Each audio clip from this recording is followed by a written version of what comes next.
বর্ষিয়ান রাজনীতিবিদ, সাবেক মাননীয় প্রধানমন্ত্রী খালেদা জিয়ার মতো ব্যক্তিত্বরাই বর্তমানে এই ধারার প্রতিনিধিত্ব করছেন। যে স্বপ্নের রাজনৈতিক দলের রূপরেখা তুলে ধরেছিলেন, সেই স্বপ্ন কিন্তু ফ্রুশন বা বাস্তবায়ন কখনোই এখন পর্যন্ত ঘটেনি। ভবিষ্যতে সম্ভাবনা ক্ষীণ থেকে ক্ষীণতর হয়ে যাচ্ছে।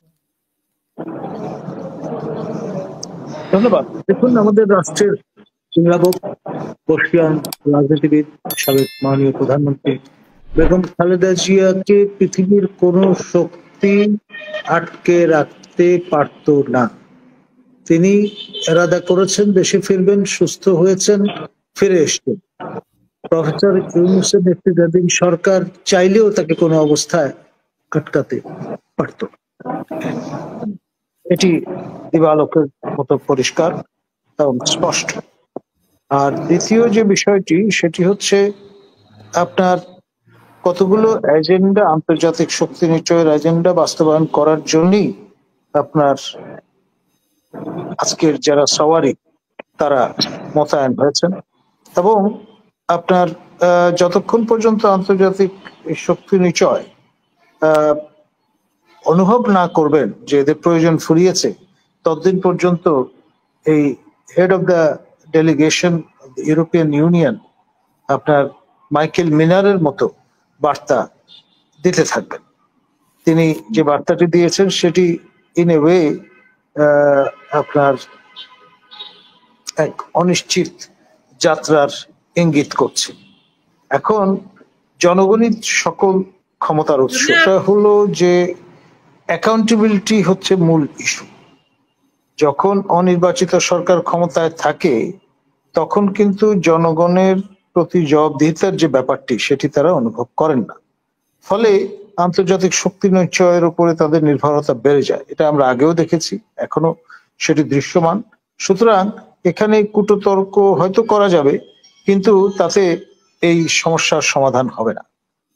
আলটিমেটলি যারা জনগণের পালস অনুভব করেন, বর্ষিয়ান রাজনীতিবিদ, সাবেক মাননীয় প্রধানমন্ত্রী খালেদা জিয়ার মতো ব্যক্তিত্বরাই বর্তমানে এই ধারার প্রতিনিধিত্ব করছেন। তো ফলে আপনার এখানে প্রফেসর ইউনূসের বয়স বেশি হতে পারে, কিন্তু তিনি কিন্তু জনগণের পালস অনুভব করার মতো একজন ব্যক্তি নন, পরিষ্কার। কারণ কখনোই তিনি রাজনীতি করেননি এবং তিনি স্বপ্ন দেখেছেন রাজনীতি করবার, রাজনৈতিক দল গঠনের, কিন্তু তা বাস্তবে রূপায়ণ করা তার পক্ষে কখনোই সম্ভবপর হয়নি। এখনো হয়েছে সেটা আমি মনে করি না। তার জন্য সম্মানজনক হবে দ্রুততম সময়ের মধ্যে তিনি যেখানে ছিলেন সেখানে যদি ফিরে যান, তাহলে তার জন্য, দেশের জন্য, সবার জন্য সেটি হবে মঙ্গলজনক। ধন্যবাদ। একটা রাজনৈতিক দল তো উনি গঠন করেছেন, মানে রাজনৈতিক দল গঠন করেছেন বলতে সরাসরি ওনার না, বাট ওনার তো আছে। তো সেই দলটি তো বলছে আওয়ামী লীগ নিষিদ্ধ ছাড়া। এখন যারা তার এমপ্লয়ার তারা মূলত এই দলটি গঠন করার উদ্যোগ নিয়েছেন, সেটি এখনো ফর্মেটিভ স্টেজে আছে। কিন্তু তিনি সরাসরি এই দলের পৌরোহিত্য করছেন এটি বলার সুযোগ এখন পর্যন্ত তৈরি হয়নি। ফলে আপনার একটা বেঞ্চ অফ ডাউট পাওয়ার জায়গায় তিনি অবস্থান করছেন। তিনি যিনি কনভেনর এই দলের, তাকে আলিঙ্গনা পাশে আবদ্ধ করেছেন, তিনি দোয়া দিয়েছেন, ব্লেসিং প্রদান করেছেন, কিন্তু সরাসরি কোনো আপনার প্রধান উপদেষ্টা দলের কিংবা সভাপতি হতে যাচ্ছেন এমনটি এখন পর্যন্ত জানান দেননি। সুতরাং সেই জন্য তাকে আমরা এখন পর্যন্ত বেনিফিট অফ ডাউট দেব। কিন্তু তিনি আপনার সাবেক শিক্ষা, পররাষ্ট্র এবং সমাজ কল্যাণ মন্ত্রী দীপু মনিকে সামনে উপবিষ্ট রেখে যে স্বপ্নের রাজনৈতিক দলের রূপরেখা তুলে ধরেছিলেন, সেই স্বপ্ন কিন্তু ফ্রুশন বা বাস্তবায়ন কখনোই এখন পর্যন্ত ঘটেনি।